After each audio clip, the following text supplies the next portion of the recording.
Busque su Biblia, el Salmo 3:8. Salmo 3:8.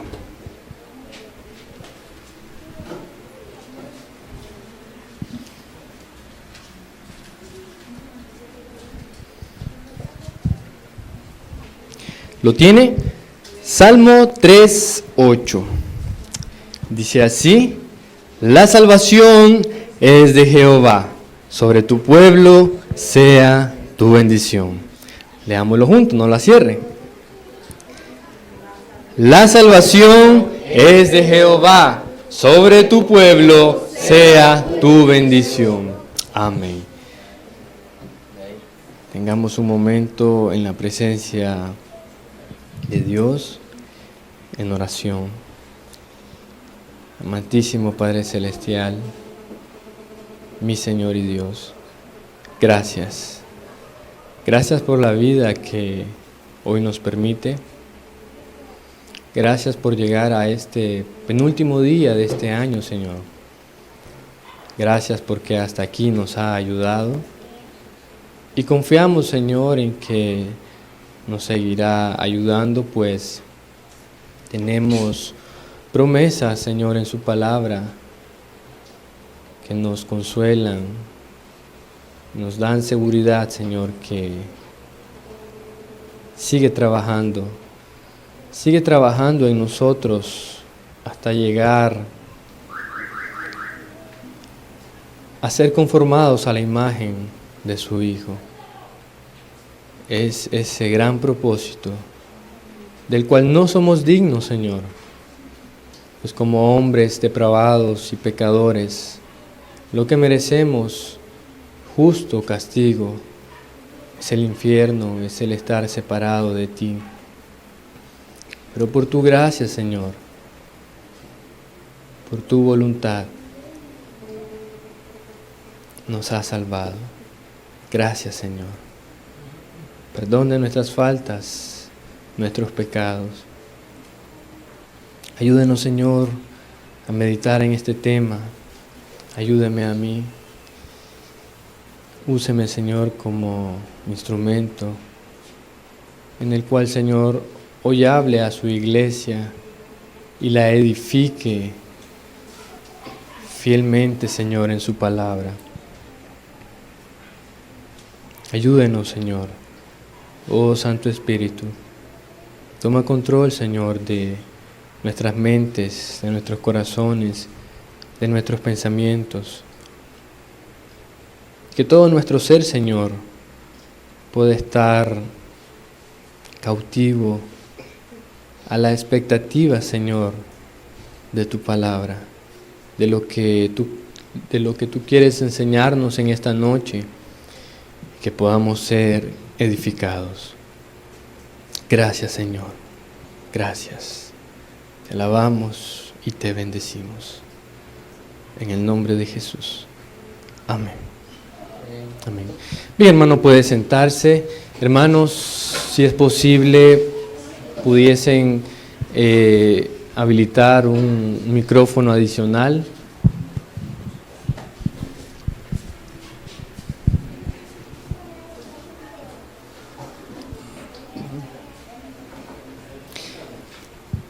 Bien, hermanos, vamos a entrar, ¿verdad?, en materia y es una bendición seguir estudiando la palabra de Dios. Créanme, hermanos, que realmente pues nosotros somos los primeros en ser bendecidos al estudiar su palabra, al desarrollar, ¿verdad?, los estudios.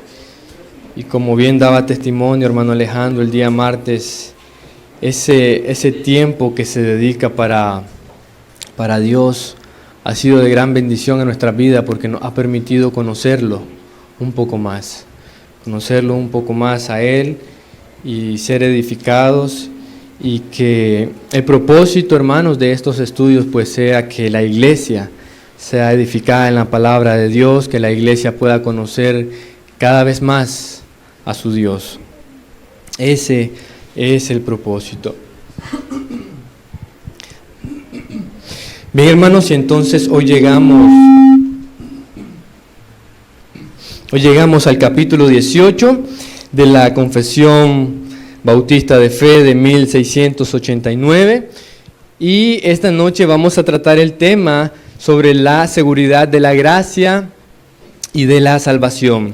De la seguridad de la gracia y de la salvación.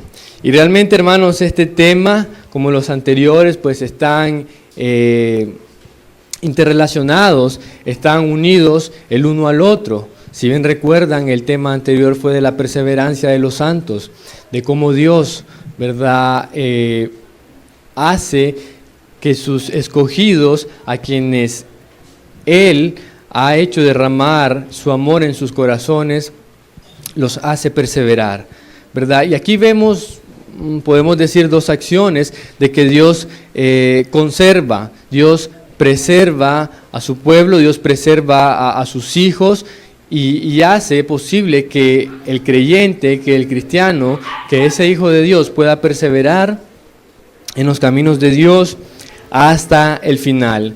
Este tema, hermanos, de la perseverancia de los santos presupone dos cosas: de que todos aquellos que han nacido de nuevo perseverarán hasta el final. Asimismo, que todos aquellos que perseveran hasta el final es porque han nacido de nuevo. Y todo esto, hermano, es porque Dios lo ha hecho. Todo es porque Dios lo ha hecho.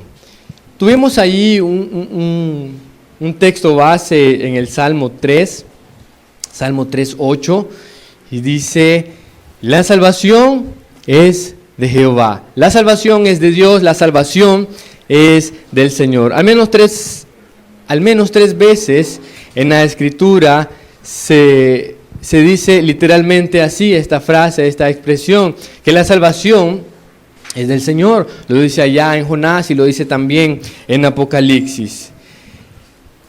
Entonces, hermanos, de la seguridad de la gracia y de la salvación. Hermanos, la seguridad de la salvación es un tema controversial. La seguridad de la salvación es un tema controversial. Básicamente hay dos opiniones: los que dicen que la salvación se pierde y los que decimos que no. Básicamente hay esas dos posiciones, ¿verdad? Ahora, lo más curioso es que en esta controversia es entre los mismos cristianos. El problema radica en dos puntos: en la ignorancia de las Escrituras y en la mala interpretación de la misma. Tal discrepancia entre los mismos cristianos ha causado la existencia de muchas denominaciones que hoy conocemos. De manera que muchos piensan que mientras estén en pecado no confesado y mueren, pueden, mientras estén en esa condición de pecado, según algunos, pues no son salvos, pues el Espíritu Santo se les ha ido.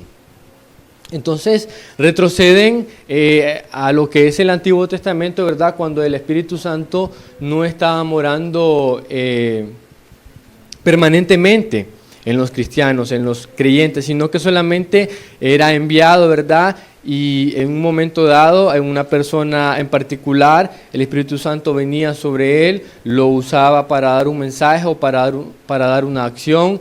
Constantemente podemos ver de que esos hombres de la antigüedad eran usados, ¿verdad?, para dar salvación al pueblo de Dios cuando estaba en problemas, en crisis y en situaciones diferentes. Pero entonces allí el ministerio del Espíritu Santo era un poco diferente, pero ahora, venido Cristo, ya es otra cosa, es muy diferente. Jesús dijo: yo me voy, pero no los dejo solo, les enviaré otro Consolador, haciendo referencia, ¿verdad?, al Espíritu Santo, y dice que Él os enseñará todas las cosas. Y entonces, hermanos, hay tal enseñanza popular hoy día de que si una persona está en pecado, entonces ha contristado el Espíritu Santo. Y es cierto que si un creyente peca, contrista al Espíritu Santo.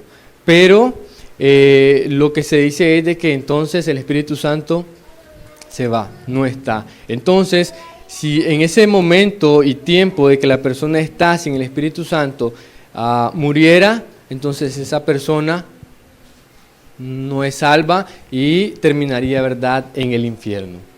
Pero entonces vamos hoy a estudiar tal tema de la seguridad, de la gracia y de la salvación. Capítulo 18, y cada vez vamos avanzando más. Son 32 capítulos los que tiene esta confesión y ya vamos más de la mitad, ya vamos llegando. Y realmente, hermanos, ha sido una bendición para nosotros y esperamos que lo haya sido también para ustedes, ¿verdad? Que hayan aprovechado esta oportunidad, porque realmente, hermanos, hoy día en las iglesias, aún bautistas, no va a escuchar, no es común que se tengan este tipo de estudio acerca de la confesión, ¿verdad? Confesión de fe, que son históricas, ¿verdad?, de la iglesia en todos los tiempos. Bien, ante todos, hermano, ante todo debemos dejar sentado que la salvación es de Dios. La salvación es de Dios. Todo en la salvación de hombres pecadores pertenece a Dios, de principio a fin. Todo pertenece a Dios. Ya lo dice la Escritura, la salvación es de Jehová. La salvación pertenece a Jehová. Y vamos a hablar acerca de la seguridad de la salvación. Pero antes de hablar de la seguridad de la salvación, debemos hablar de la salvación misma. Pues no podemos dar seguridad de algo que no tenemos. Entonces, en primer lugar, hermanos, y como primer punto, ¿verdad?, vamos a hacer la pregunta: ¿eres salvo? ¿Eres salvo?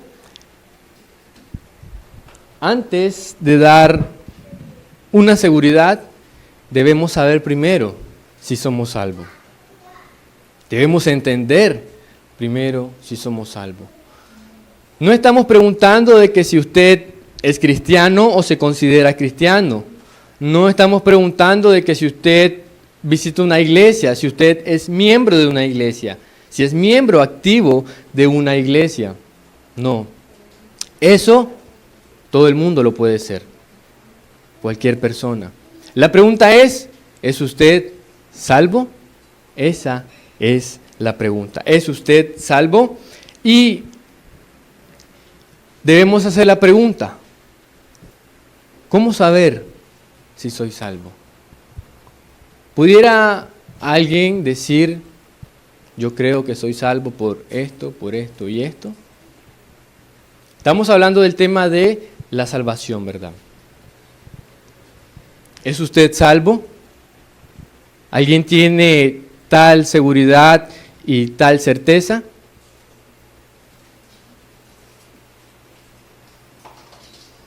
¿Alguien pudiera dar defensa de la fe que usted testifica? ¿Usted es cristiano? ¿Es usted salvo?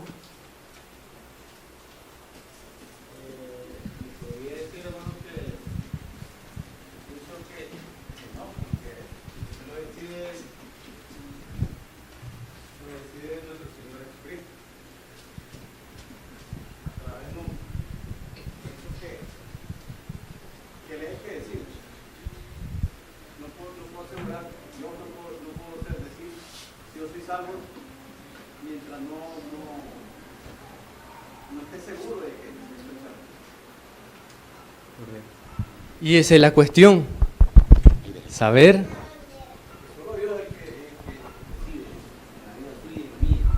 ¿Puede repetir, hermano? ¿Me entiende? O sea, solo Dios es el que sabe en la vida suya si va a seguir o no va a seguir. Es el que quita y pone la vida. O sea, nosotros no podemos decidir por... No les puedo responder esa pregunta, pienso yo, ¿verdad? Entonces, usted no pudiera decir: yo soy salvo. Pues, si yo lo dijera de mi corazón, sí, pero el corazón, o sea, eso está en Dios. Él es el que decide en nosotros. O sea, no sé pues si estaré confundido. Pero hasta el momento, pues, considero que llevo un camino mejor que viví en el pasado. Correcto. ¿Está bien? ¿Alguien tiene una opinión? ¿Alguien puede decir algo más? Eso es lo interesante, ¿verdad? Que podamos retroalimentarnos, porque para eso estamos aquí, hermanos, para aprender. Diga, hermana. Hermano, por fe y por convicción y por lo que uno lee y por lo que, ¿cómo le podría decir? Por creer que la palabra de Dios es 100% palabra de Dios, yo creo que yo sí soy salvo. Porque yo lo he leído en la palabra de Dios, que todo aquel que le confiesa a Él como nuestro Salvador es salvo y pues tratar de hacer lo que la palabra de Dios dice. Tratar de ser santo porque dice Él, yo soy santo y porque yo leí en la palabra de que si yo un día lo confesaba a Él como mi Salvador y que yo creyera en mi corazón, entonces por su palabra yo creo que sí yo soy salvo. Entonces está diciendo de que la palabra de Dios le da a usted esa seguridad y esa confianza. Que yo soy salvo, porque en su palabra dice, y yo creo que su palabra es 100% palabra de Dios. Ok. ¿Alguien más? Diga, aquí la hermana. Yo, como dice la hermana, igual con toda seguridad puedo decir que soy salva, porque igual la palabra lo dice. Pero también Dios, somos salvos por gracia. Y si Dios no tiene gracia de nosotros, aunque nosotros estemos seguros que somos salvos.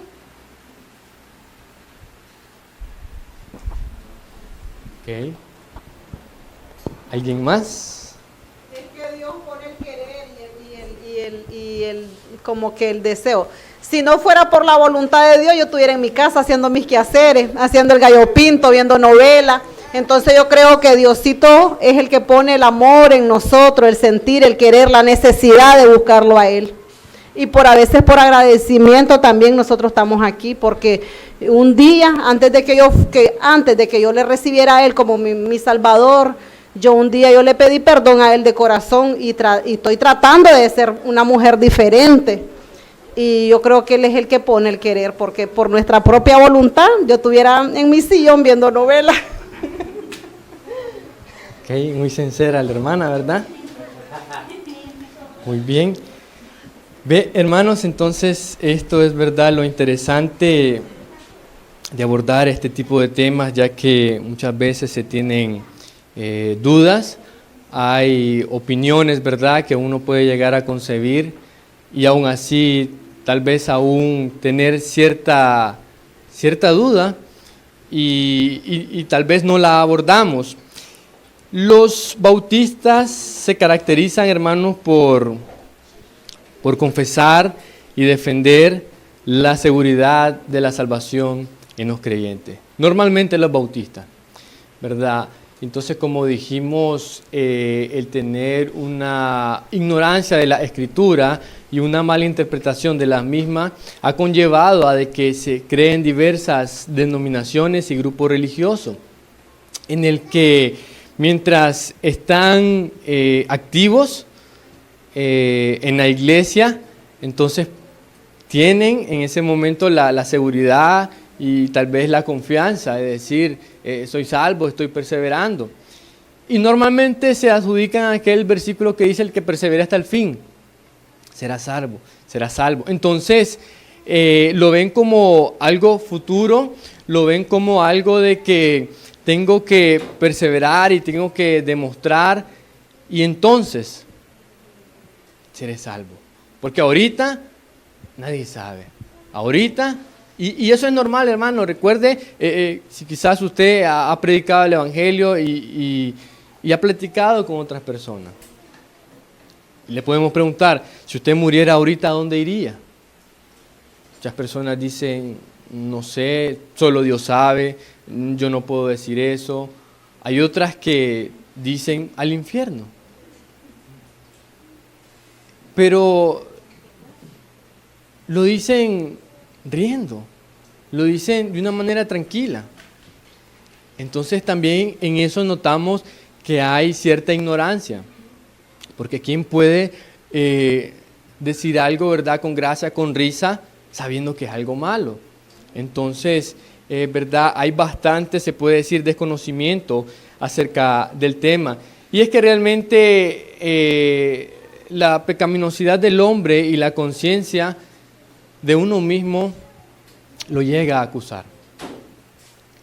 Lo acusa y le dice: ¿cómo vas a ser salvo vos? Si sos tremendo pecador, si has hecho esto, has hecho aquello, estás haciendo esto, estás haciendo aquello, etcétera, etcétera.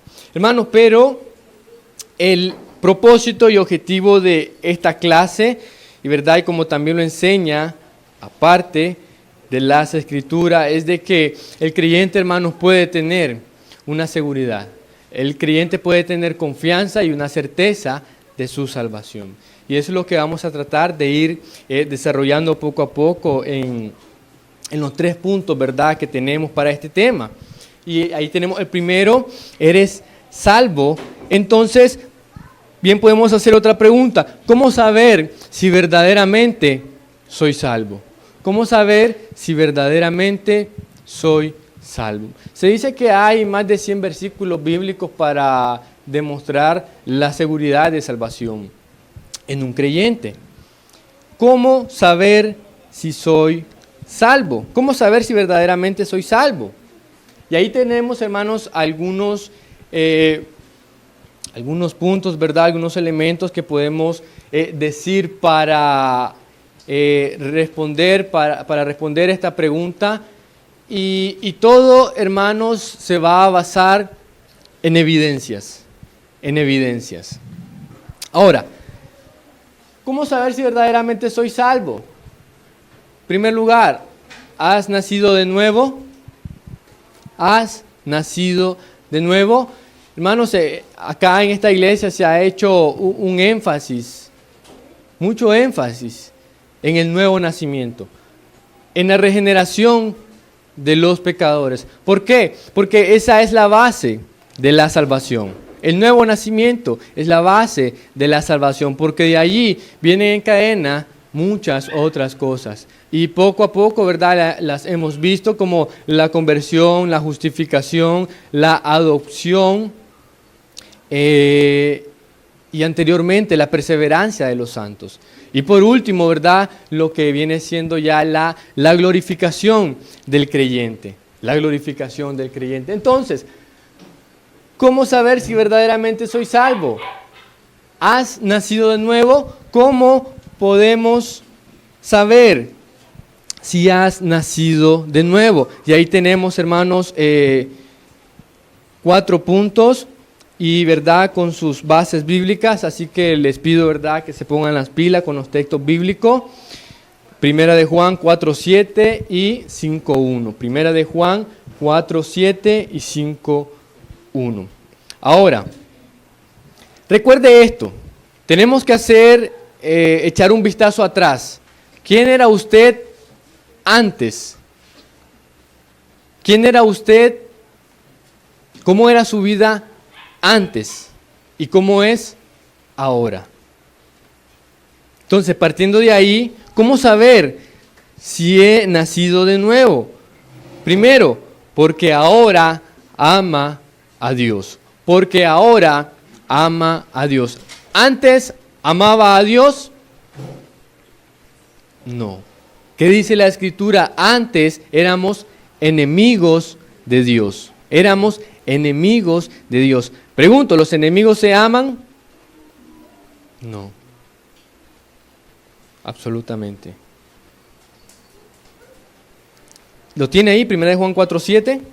Amados, amémonos unos a otros, porque el amor es de Dios. Todo aquel que ama es nacido de Dios y conoce a Dios. 4:7, ¿verdad?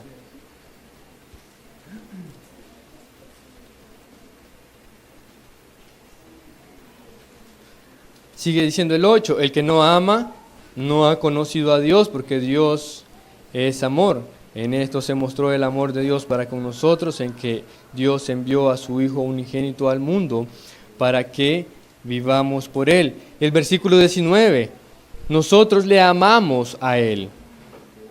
¿Pero por qué? Porque Él nos amó primero. Nosotros le amamos a Él porque Él nos amó primero. Y al amarnos, dice que Él, si no me equivoco, Romanos 5:8, dice que Él derramó su amor en nuestros corazones. Antes no le amábamos, antes le aborrecíamos, antes huíamos de Dios, antes no nos íbamos a encontrar leyendo la Biblia, no nos íbamos a encontrar teniendo el deseo de ir a la iglesia.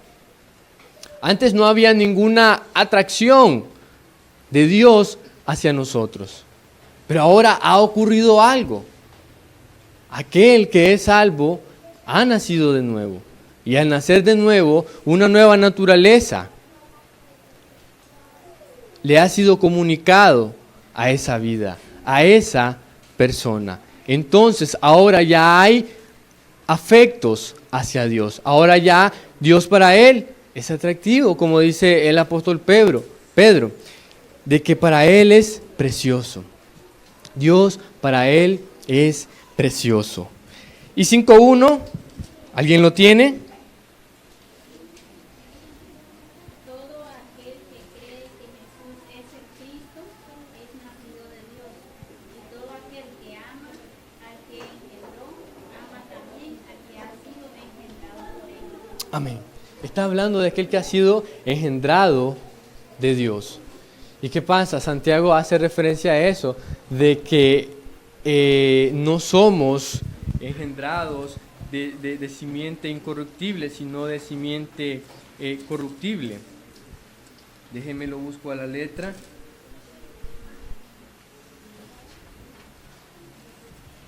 Y eso también lo podemos encontrar en Juan.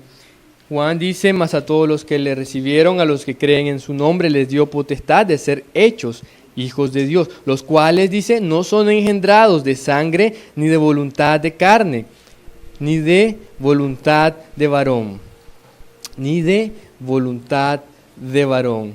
Y Santiago dice, ¿verdad?, que somos engendrados por la palabra de Dios, que vive y permanece para siempre. Entonces, ahora, al ser engendrado y ser una nueva criatura, ahora esa persona que antes era un vil pecador, ahora puede relacionarse con Dios, ahora puede amar a Dios, cosa que antes no lo hacía. Entonces tenemos que una evidencia de haber nacido de nuevo es que ahora ama a Dios. Si bien es cierto, no lo amamos de manera perfecta. No lo amamos de manera perfecta, pero sí le amamos de una u otra manera. Recordemos que estamos siempre, ¿verdad?, en un proceso de santificación progresiva, como se conoce teológicamente. Pero una segunda evidencia es de que ahora uno que ha nacido de nuevo ama su palabra, ama la palabra de Dios, ama sus mandamientos. Mira, es siempre allí en la primera carta de Juan. Primera carta de Juan, capítulo 2, versos 3 al 5.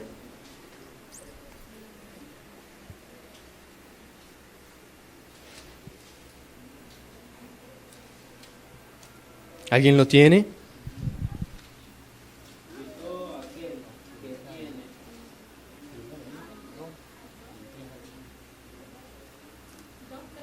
Sí, al 5.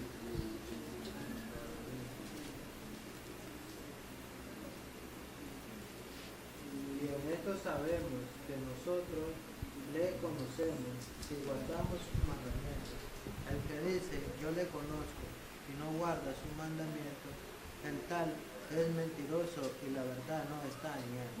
Pero el que guarda su palabra, en verdaderamente el amor de Dios se ha perfeccionado. Por esto sabemos que estamos en él.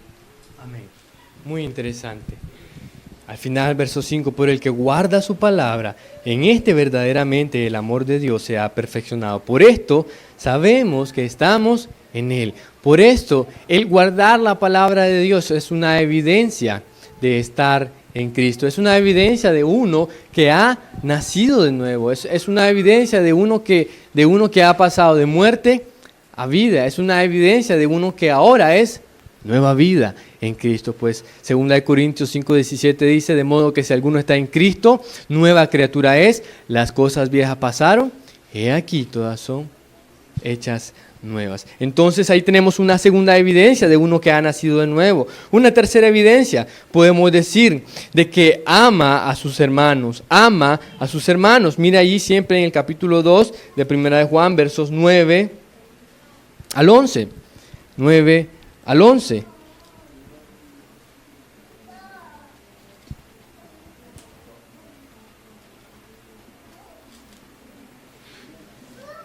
Primera de Juan 2, 9 al 11.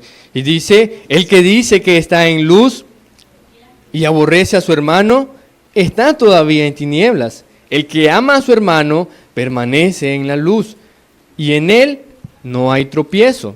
Pero el que aborrece a su hermano está en tinieblas, y anda en tinieblas, y no sabe a dónde va, porque las tinieblas le han cegado los ojos.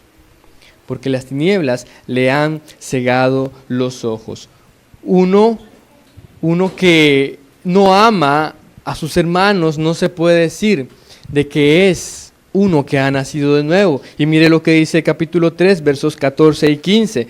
Primera de Juan 3, 14 y 15. 3, 14 y 15. Nosotros sabemos que hemos pasado de muerte a vida, en que amamos a los hermanos. El que no ama a su hermano permanece en muerte. Todo aquel que aborrece a su hermano es homicida, y sabéis que ningún homicida tiene vida eterna permanente en él. Es tan claro esta parte, hermanos, de uno que ha nacido de nuevo, ama a su hermano. ¿Por qué? Porque tanto él como su hermano es parte del cuerpo de Cristo, y todos conforman ese cuerpo que es la iglesia. Entonces es inconcebible, hermanos, que nuestros miembros se odien, que nuestros miembros no puedan colaborar el uno con el otro. No es posible. De uno que ha nacido de nuevo, entonces también ama a Dios, ama su palabra, ama sus mandamientos, pero también ama a sus hermanos. Y un cuarto punto, porque uno que ha nacido de nuevo vence al mundo. Uno que ha nacido de nuevo vence al mundo.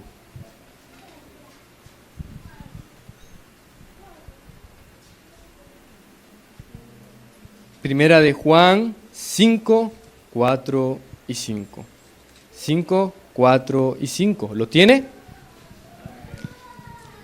Porque todo lo que es nacido de Dios vence al mundo. Y esta es la victoria que ha vencido al mundo, nuestra fe.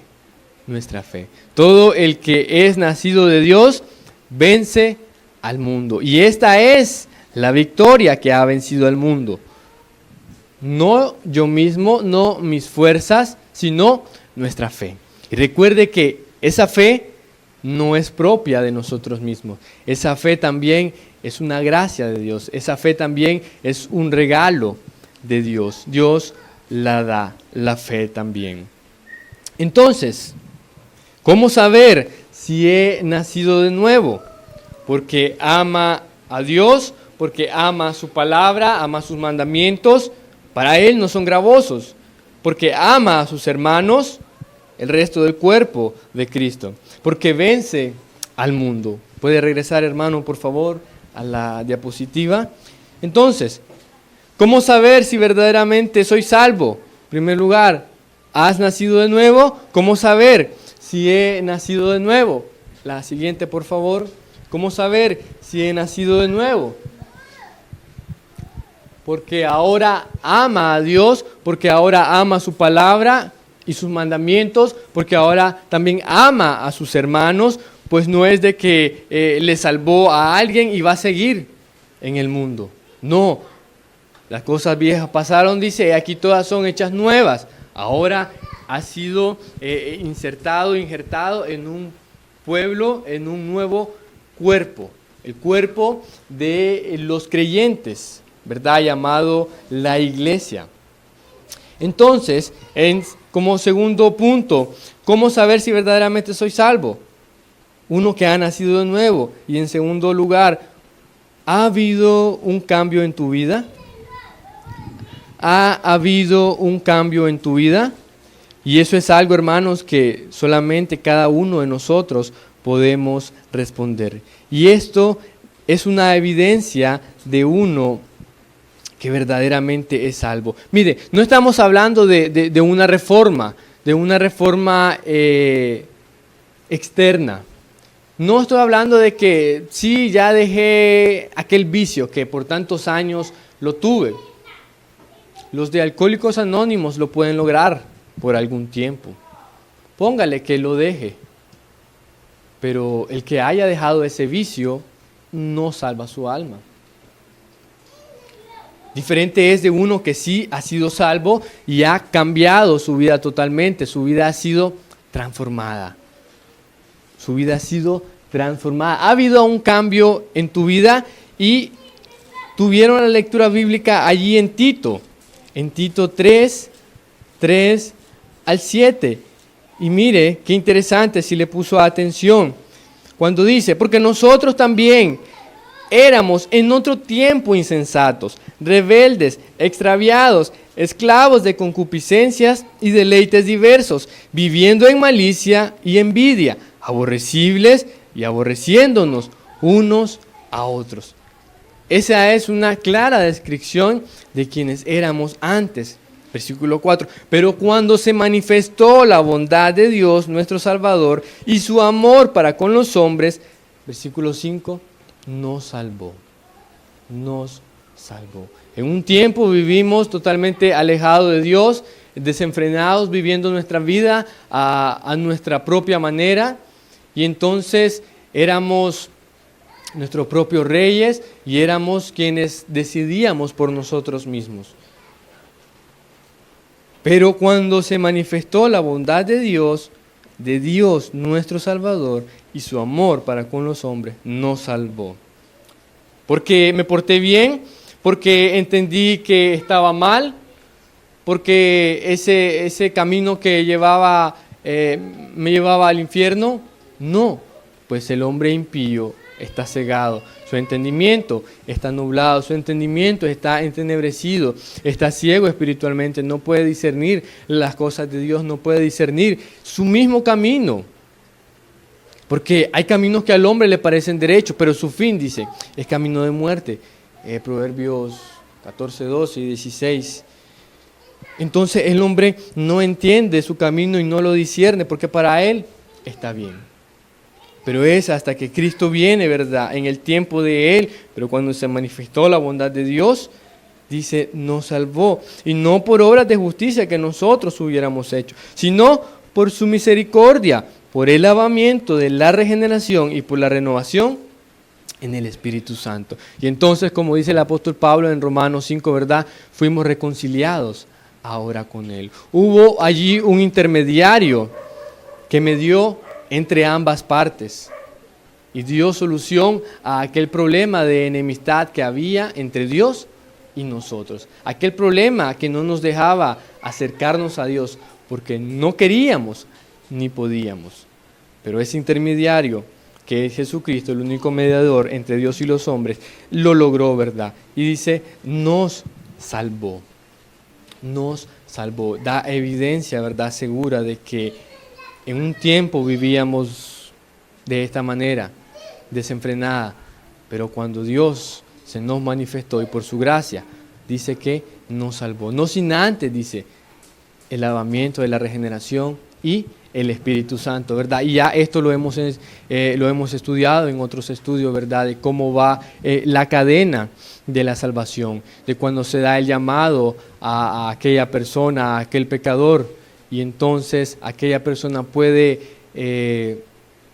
responder a aquel llamado, porque primeramente su corazón ha sido cambiado, porque su corazón ha sido transformado, le ha sido cambiado aquel corazón de piedra que no tenía no tenía vida, ¿verdad? Era inerte y no tenía ningún afecto ni atracción por Dios, a un corazón de carne y sensible que entonces ahora puede buscar a Dios, puede amarlo y puede seguirlo.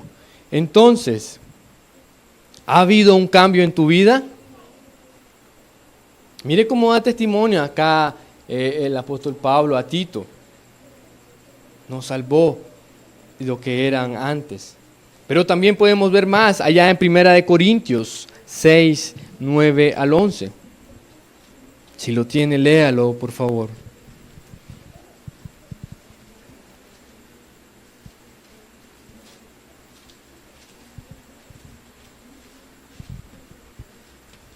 ¿No sabéis que los injustos no heredarán el reino de Dios?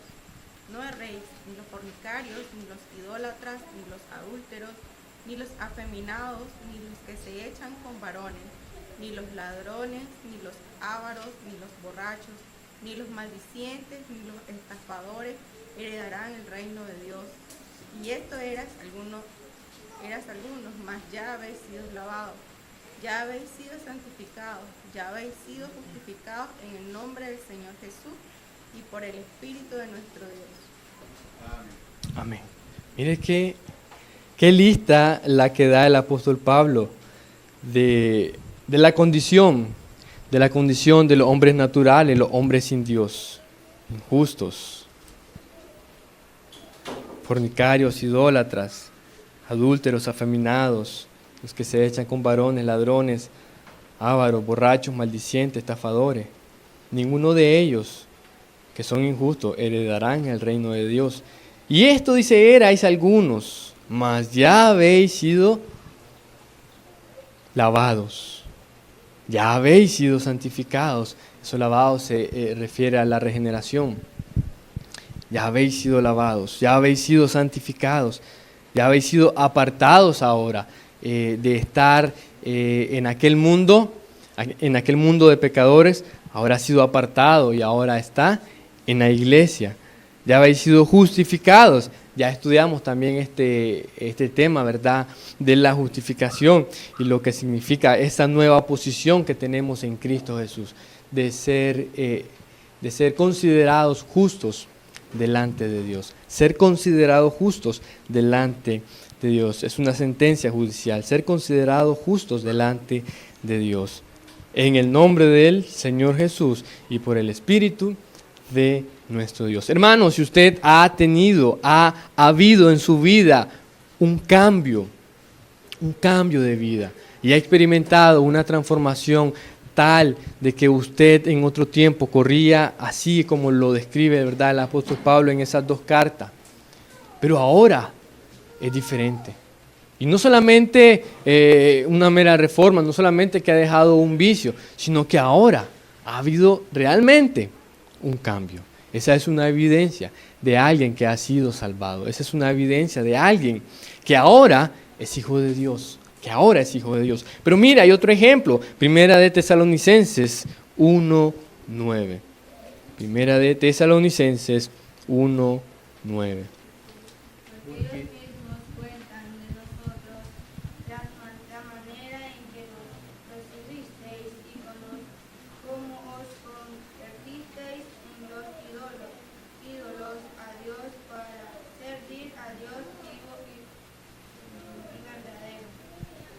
Amén. Ahí el apóstol Pablo, ¿verdad?, estaba hablando y dando testimonio a los de Macedonia y Acaya, de que ellos mismos cuentan de cómo la manera en que dice lo recibieron y cómo se convirtieron a los ídolos para servir ahora al Dios vivo. Aquella vida que llevaban de idolatría y aquella vida que llevaban contraria a Dios, pero que ahora, dice, se han convertido, se volvieron. Eso es evidencia de que ha habido un verdadero cambio. Ha habido una media vuelta completa de uno que dio media vuelta al pecado, le dio la espalda al pecado y se volvió a Dios por su gracia. De uno que se convirtió realmente, de que hubo un verdadero cambio. Entonces, ¿cómo saber si verdaderamente soy salvo? ¿Has nacido de nuevo? ¿Ha habido un cambio en tu vida? Un cambio radical, un cambio que realmente ha transformado tu vida. Ahora, si has nacido de nuevo y si ha habido ese cambio, entonces deben haber evidencias y deben haber frutos. Frutos que demuestran y evidencian que verdaderamente alguien ha nacido de nuevo y de que ha habido un cambio en esa persona. Bien lo dice la Biblia, recuerde, por sus frutos los conoceréis. Por sus frutos los conoceréis. ¿Cómo identificamos al árbol? Por su fruto. Por su fruto. Por su fruto. Entonces, ¿hay evidencia de frutos dignos de arrepentimiento en su vida? Que dan testimonio de que usted ha nacido de nuevo, de que ha habido un cambio en su vida y de que eso testifica de que es salvo y ahora es hijo de Dios. Allí Mateo 7:15 y el 20 dice, ¿verdad? Por sus frutos los conoceréis. Pero miremos un poco más detenidamente allí en Juan 15. Juan 15.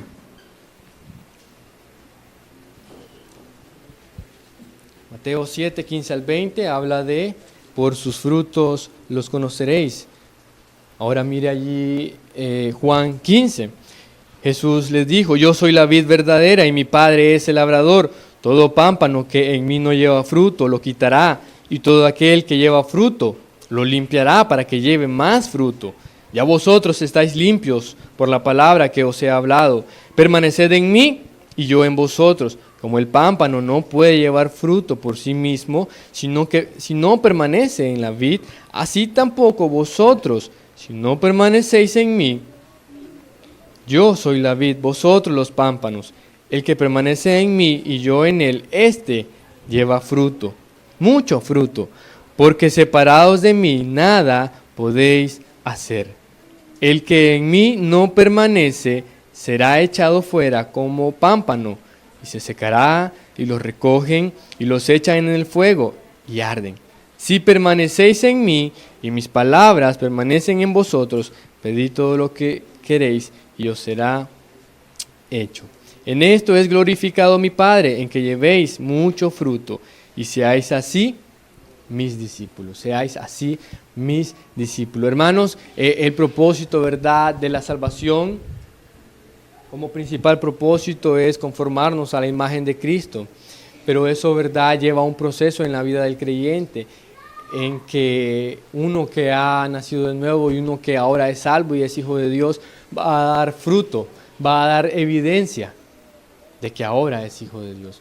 Y vemos de que ese fruto está relacionado a una íntima relación y a esa permanencia que tiene el creyente con su Dios, de que tiene aquel que fue pecador y que ahora ha sido salvo con su Dios. Esa relación que está ligada íntimamente y que no se puede romper, porque así como un pámpano no puede dar fruto separado de la vid, así tampoco aquel que es creyente, que se dice ser creyente, pero que está separado de Dios, entonces no puede dar tampoco fruto y no evidencia así fruto, ¿verdad?, de que ha habido en él un cambio verdaderamente. No hay verdad. Ahora, es muy importante esto de los frutos porque esto es lo que evidencia y lo que identifica, ¿verdad?, a la persona. Porque bien dice la Escritura de que no puede el árbol malo dar buenos frutos y no puede el árbol bueno dar malos frutos. Entonces, por su fruto los conoceréis. Mire lo que dice Filipenses capítulo 1, versos 11. Llenos de frutos de justicia, que son por medio de Jesucristo, para gloria y alabanza de Dios. Ese fruto que usted da es para gloria y alabanza de Dios. En cuarto lugar, podemos mencionar de que uno de que es salvo es aborrecido del mundo. Uno que es salvo es aborrecido del mundo. ¿Se imaginan uno que se dice que es creyente, pero que es amigo del mundo?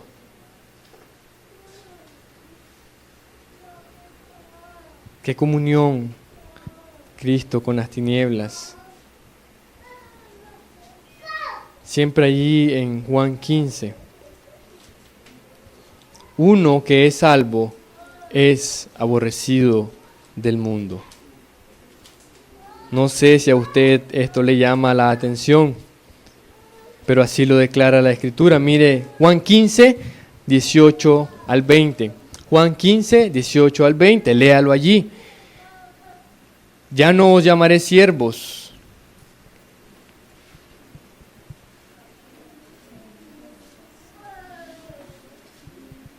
Perdón, 18.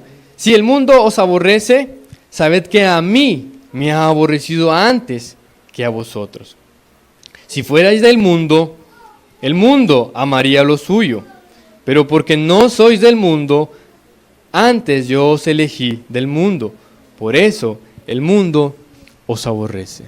Y eso, hermanos, no es enteramente solo dirigido a los apóstoles y a los discípulos de Jesús de ese tiempo.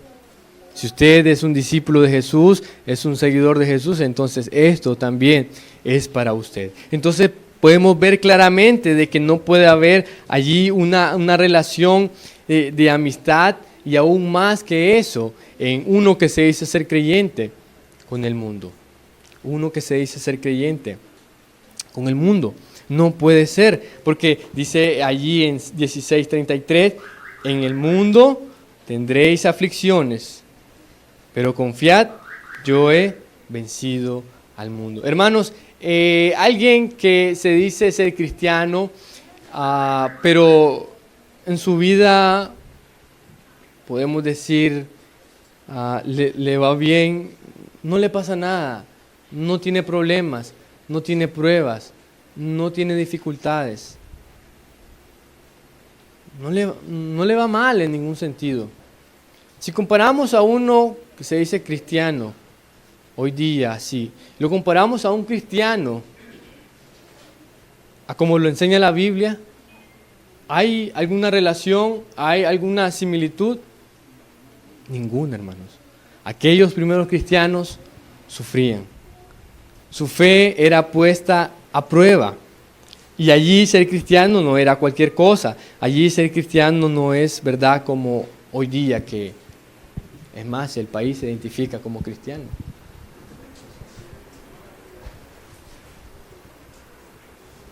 Y todos dicen, todos somos hijos de Dios.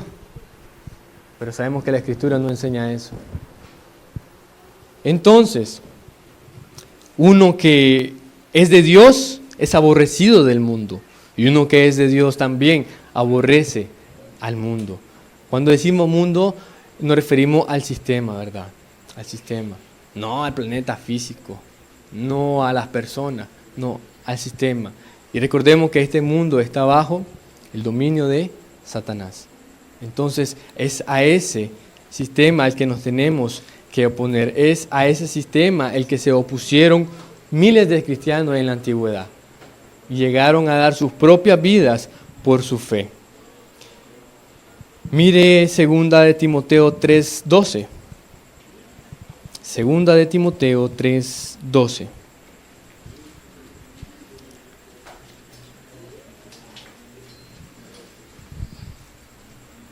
Y también todos los que quieren vivir piadosamente en Cristo Jesús padecerán persecución.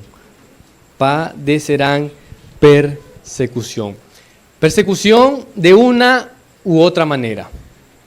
Puede ser física, puede ser verbal, puede ser intelectual, puede ser de odio, puede ser de pensamiento, puede ser física, pero persecución de una u otra manera.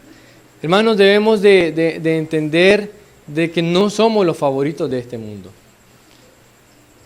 Debemos de entender de que al no identificarnos con el mundo, nos van a ver raro. Y ya vamos a ganar su desprecio. Y entonces ya vamos a ser excluidos de los grupos. y es así. Y así debe ser. Así debe ser.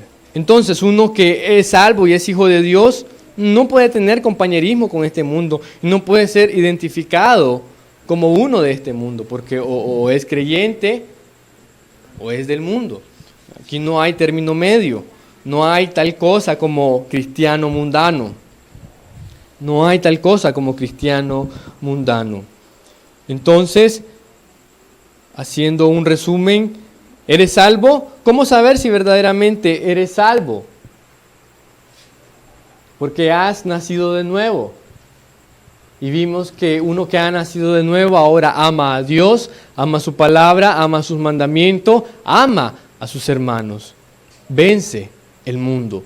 Uno que es salvo es porque ha habido un cambio total, radical en su vida, y es uno que evidencia frutos dignos de arrepentimiento. Hay frutos de que dicen de que esa persona ya no es igual a como era antes.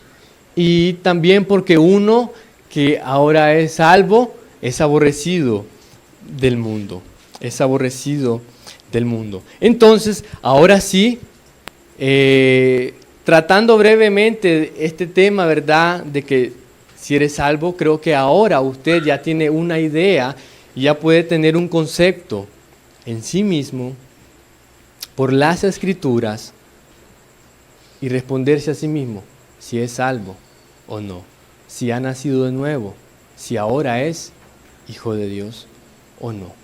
Entonces, suponiendo, ¿verdad?, de que es así,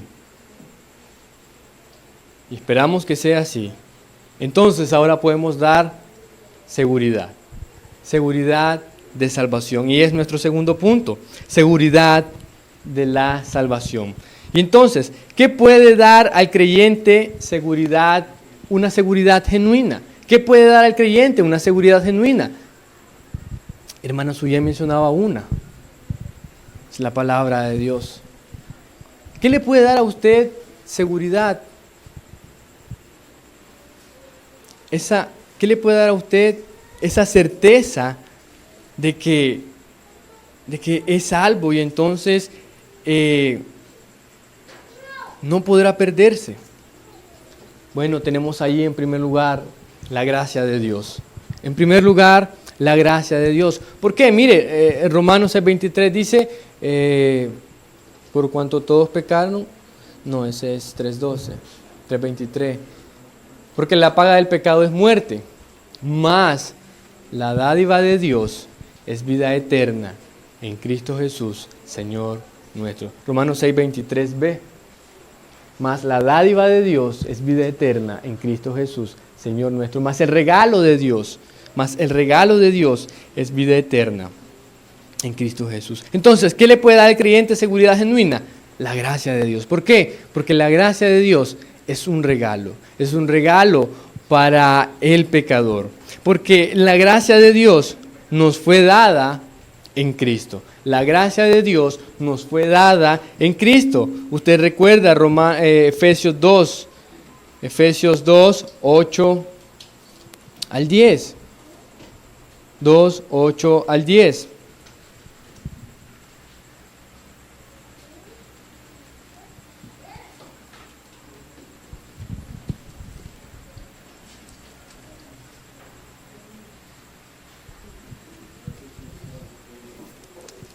Porque por gracia sois salvos por medio de la fe.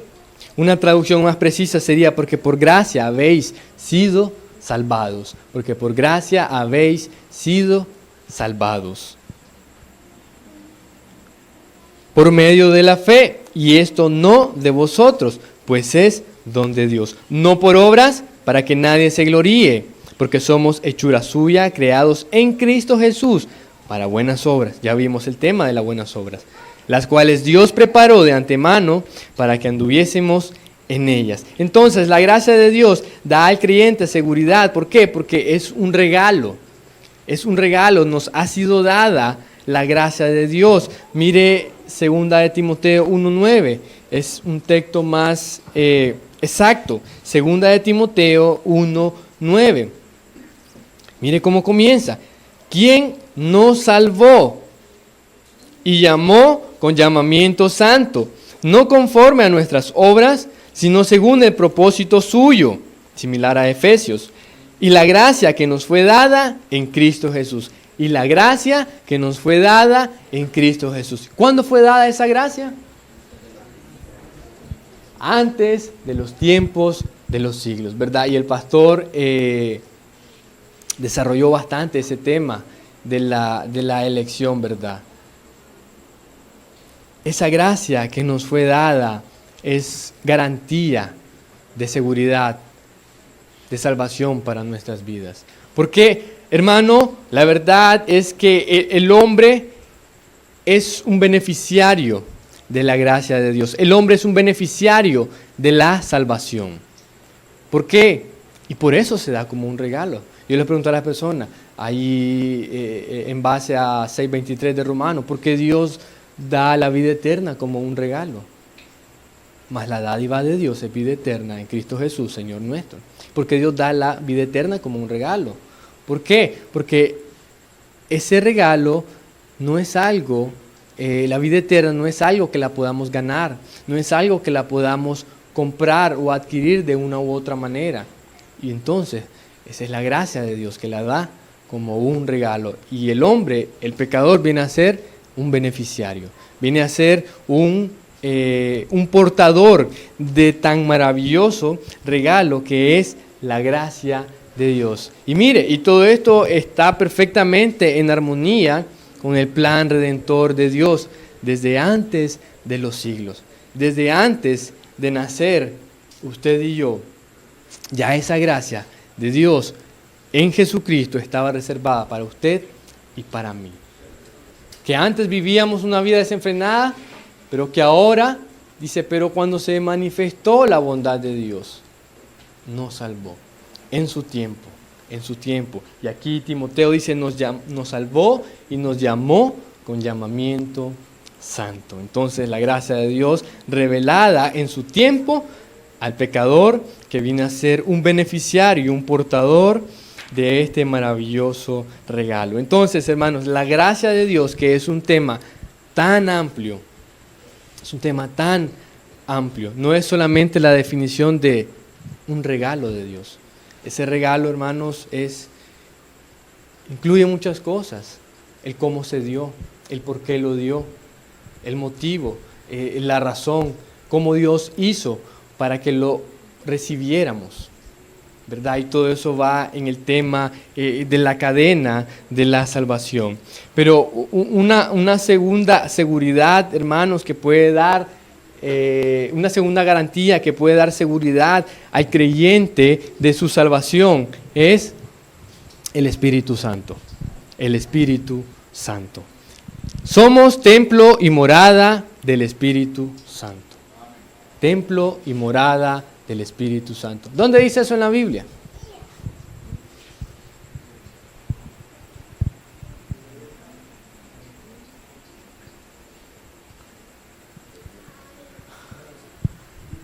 Están todos los textos. Templo y morada del Espíritu Santo, ¿verdad? Y literalmente habla ahí de que el hombre es templo, su cuerpo es templo, de que el Espíritu Santo viene a ser morada, viene a ser morada de Dios. Mire qué maravilloso y a la vez qué indigno de que el Dios Todopoderoso, Creador de los cielos y la tierra, vaya a hacer morada en nuestras vidas. Y como dice ahí en Juan, de que Dios habitó entre los hombres, y esa palabra es de que hizo tabernáculo, tabernaculizó, hizo morada en los hombres. Y es un tema maravilloso, ¿verdad? Solo tratar ese punto. Pero entonces ahí tiene, hermano, todos los textos que hablan, ¿verdad? De que el hombre ahora es templo y morada del Espíritu Santo. Es templo y morada del Espíritu Santo. Recuerdo ahí Efesios 4:30, de cuando 4:30, y no contristéis al Espíritu Santo, con el cual fuisteis sellados para el día de la redención. Fuimos sellados con el Espíritu Santo para el día de la redención. Mire lo que dice también Efesios 1:13. Efesios 1:13 es muy clave y hay que decirlo. En él también vosotros, habiendo oído la palabra de verdad, el evangelio de vuestra salvación, y habiendo creído en él, fuisteis sellados con el Espíritu Santo de la promesa. Fuisteis sellados con el Espíritu Santo de la promesa. También Primera de Corintios 12:13 dice, porque por un solo espíritu fuimos todos bautizados en un cuerpo. ¿Cuál cuerpo? La iglesia, sean judíos o griegos, sean esclavos o libres, y a todos se nos dio a beber de un mismo espíritu. Y a todos se nos dio a beber de un mismo espíritu. Primera de Corintios 12:13 fue ese, ¿verdad? Primera de Corintios 12:13. Entonces ahí estamos claros de que el Espíritu Santo nos da, es garantía de seguridad, de que el creyente, de que aquel que ha sido llamado por Dios, es el receptor de la gracia maravillosa de Dios, entonces puede estar seguro de su salvación, Ahora, Efesios 1:13, ¿verdad? Y 14, dice el 14, que es las arras de nuestra herencia hasta la redención de la posesión adquirida para alabanza de su gloria. ¿Qué es arras? Es garantía. Entonces, ese sello del Espíritu Santo es la garantía de nuestra herencia. Mire, de nuestra herencia hasta la redención de la posesión adquirida. Y esto, esa parte la vamos a desarrollar un poco más adelante porque ahí está hablando de tiempo, ¿verdad? Tiempo cuando inicia algo y lleva un proceso hasta que llega a su culminación. Pero eso lo vamos a ver en el tercer punto. Entonces, algo que puede dar seguridad genuina al creyente es la gracia de Dios, porque es un regalo, la salvación es de Dios y es que no depende de nosotros. Si la salvación dependiera de nosotros, mantenerla, ¿qué pasaría? ¿Cuántas veces al día la perderíamos? Muchas veces. Estuviéramos endeudados, pero porque es por gracia y es un regalo y no depende de nosotros, entonces podemos tener confianza y seguridad.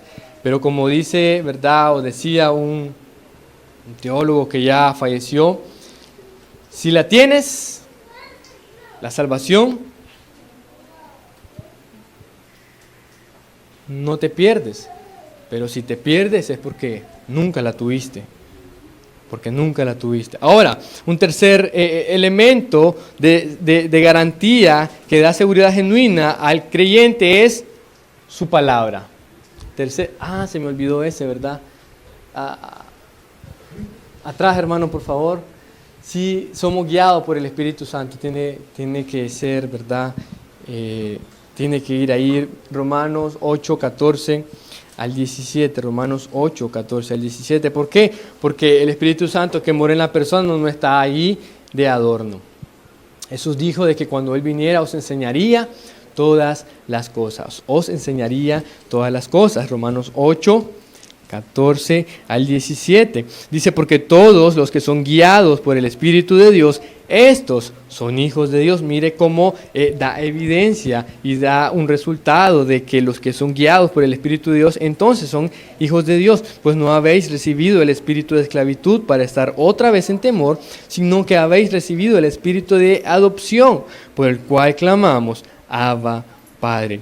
16. El Espíritu mismo da testimonio a nuestro espíritu de que somos hijos de Dios. El Espíritu Santo da testimonio a su espíritu de que es hijo de Dios. Espero que así sea. El Espíritu Santo da testimonio a nuestro espíritu de que somos hijos de Dios. Qué interesante, no lo dice el corazón, porque el corazón dice es engañoso. Pero sí lo da a nuestro espíritu, ¿verdad? Con el cual ahora podemos clamar, Abba, Padre. Y sigue, ¿verdad? El verso 17, dando resultados de esa preciosa unión del creyente, ¿verdad? De aquel que era pecador ahora con Cristo. Y eso se vio un poco en el tema de la adopción. Entonces, ahora sí, pasando al tercer lugar, a la tercera garantía, es su palabra. La palabra de Dios nos da garantía de tener una seguridad genuina de que somos salvos. Mire allí 5:24, Juan 5:24. Hermanos, espero que usted ponga atención a estos textos, los apunte, los pueda memorizar y luego los pueda analizar en su casa y va a ver la bendición que va a encontrar en ellos, el consuelo y la confianza que la palabra de Dios le va a dar. Juan 5:24. De cierto, os digo, el que oye mi palabra y cree al que me envió, tiene vida eterna y no vendrá a condenación, mas ha pasado de muerte a vida. Mas ha pasado de muerte a vida. Y el 39 es bien explícito. Escudriñad las Escrituras, porque a vosotros os parece que en ellas tenéis la vida eterna, y ellas son las que dan testimonio de mí. En ellas son las que dan testimonio de mí. Hermanos, no podemos hallar confianza, ni seguridad, ni garantía fuera de la palabra de Dios. No podemos encontrar ninguna seguridad ni garantía de nuestra comunión, de nuestra adopción en Cristo, de nuestro estado y de nuestra condición delante de Dios por medio de Jesucristo, de que ahora somos hijos de Dios y que por lo tanto somos salvos, ¿verdad? Coherederos con Cristo. Coherederos con Cristo. Entonces, su palabra, ¿verdad? Su palabra. Mire, otro texto bien clave y muy importante. No voy a dejar de decirlo. Juan 10, 27 y 29. Juan 10, 27 y 29. Y es un texto, hermanos, para memorizar. Mis ovejas oyen mi voz y yo las conozco y me siguen. Y yo les doy vida eterna y no perecerán jamás. Tiene ahí, hermano, una seguridad y no perecerán jamás. Mi Padre que me las dio, ni nadie las arrebatará de mi mano, dice Dios, dice Cristo. Mi Padre que me las dio es mayor que todos y nadie las puede arrebatar de mi mano. Y nadie las puede arrebatar de mi mano. Hermanos, si esos textos no le dan seguridad y confianza en Dios, no sé cómo podría tener más seguridad de que el que está en las manos de Dios está seguro y de que nadie lo puede arrebatar de allí. Y por eso el apóstol Pablo allá en Romanos 8 podía decir, 28 en adelante, de que nada de esta vida, nada de este mundo lo podía separar del amor de Dios que es en Cristo Jesús. Nada lo podía separar. Quiero ver este texto.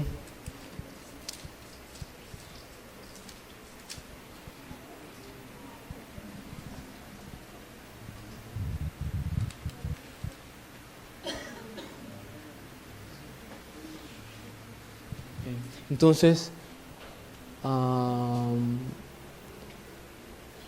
su palabra, ¿verdad? Un cuarto punto, una cuarta garantía. Ese segundo Timoteo es de la otra garantía, del número 4. Pase la siguiente, por favor. Una cuarta garantía, hermanos, es porque es una promesa. Es porque es una promesa. La vida eterna. Para el pecador, para el creyente, es una promesa de Dios. Entonces es una garantía maravillosa. Mire lo que dice 1 de Juan 2:25. 1 de Juan 2:25.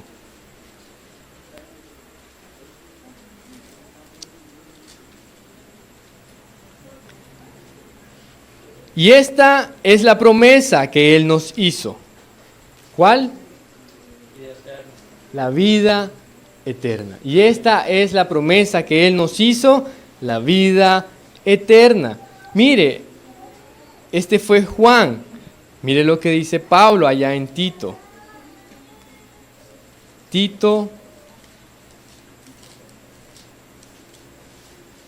1:1 y 2. Pablo, siervo de Dios y apóstol de Jesucristo, conforme a la fe de los escogidos de Dios y el conocimiento de la verdad que es según la piedad, en la esperanza de la vida eterna, la cual Dios, que no miente, prometió desde antes del principio de los siglos. Desde antes del principio de los siglos. Entonces, claramente, esa promesa de la vida eterna fue prometida, ¿verdad? Desde antes. Desde antes. Segunda Timoteo 1:1. Sigue diciendo Pablo, apóstol de Jesucristo, por la voluntad de Dios, según la promesa de vida que es en Cristo Jesús. La promesa de vida. Nuevamente ahí recalcando, ¿verdad? La promesa de vida. La promesa es la vida eterna. Es la vida eterna. Eso quiere decir, hermanos, que nada nos podrá separar de al fin recibir esa promesa y ese regalo de la vida eterna. Y aunque podemos decir con seguridad de que ya gozamos de ella y estamos en progreso, en desarrollo, pero aún se contempla como futura en el sentido de que va a culminar cuando estemos con nuestro Dios y Salvador, cuando estemos, ¿verdad?, con Él a partir de su segunda venida, hablando, ¿verdad?, ya de una manera física y en el cual vamos a estar libres de la presencia del pecado, totalmente. Entonces, siguiendo allí, hermanos, ya para terminar, vamos a terminar por acá en estos 2 puntos y vamos a quedar pendiente en un tercer punto. Avance, hermano, la siguiente diapositiva. Entonces, como resumen, ¿qué puede dar al creyente seguridad genuina? La gracia de Dios es un regalo, nos fue dada en Cristo Jesús. No depende de nosotros mantenerla, sino que siempre depende de Dios. El Espíritu Santo es una garantía de seguridad, pues mora en nosotros y nos guía. Su palabra nos enseña la verdad. En su palabra podemos encontrar ese consuelo y esa confianza y seguridad de que ahora somos hijos de Dios, como dice Juan, ¿verdad? Amados, ahora somos hijos de Dios y aún no se ha manifestado lo que hemos de ser, pero sabemos que cuando Él se manifieste seremos tal como Él es, seremos tal hasta entonces. Y su palabra y una cuarta garantía es de por qué es una promesa de Dios. Y decía ahí en Tito, Dios que no miente, prometió desde antes de los siglos, desde antes del principio de los siglos. Entonces, hermanos, creo que podemos tener certeza y seguridad en Dios, de que ahora somos hijos de Dios, de que hemos sido salvos por su gracia y que por su gracia perseveramos, que Él nos guarda, que Él nos conserva y que Él hace que podamos perseverar, que podamos perseverar, ¿verdad?, hasta el final. Vamos a quedar pendientes, hermanos, con el tercer punto y se lo adelanto, y es los tiempos de la salvación. Los tiempos de la salvación. Próximo jueves, Dios mediante, lo vamos a desarrollar. Ahí va a ver qué interesante, los tiempos de la salvación. Bien, vamos a terminar por allí. ¿Alguna duda, pregunta, hermanos? Un aporte, no sé, sugerencia, algo, dígame. Creo que está más seguro ahora. Sí. Si no, pues vaya en oración y vaya a la Biblia, ¿verdad? Vaya en oración y vaya a la Biblia. Allí donde va a tener total certeza, seguridad y confianza en Dios. Vamos a orar. Allí ora, hermano. Padre Celestial, gracias, mi Dios. Gracias, Señor, porque en tu palabra podemos encontrar verdadero consuelo. Y el Consolador, el Paracleto, tu Santo Espíritu, que nos fue dado, Señor, nos puede dar seguridad. En tu palabra encontramos seguridad y confianza. Esa gracia, Señor, que fue preparada para nosotros desde antes que comenzara el tiempo. y nos fue manifestada en tu tiempo, Señor, podemos decir, nos salvaste, Señor, nos salvaste. Gracias, Señor. Cumple, Señor, tu propósito en nuestras vidas. Ayúdenos, Señor, a tener convicción en tu palabra. Esa convicción nos ayudará a vivir de una manera diferente, a ver las cosas diferentes. Nos ayudará a entender y a vivir mejor porque vamos a saber quiénes somos en Cristo. Y todo es en Cristo, Señor. Gracias, gracias. Te alabamos, Señor, y te bendecimos. En el nombre de Jesús, nuestro Salvador. Amén.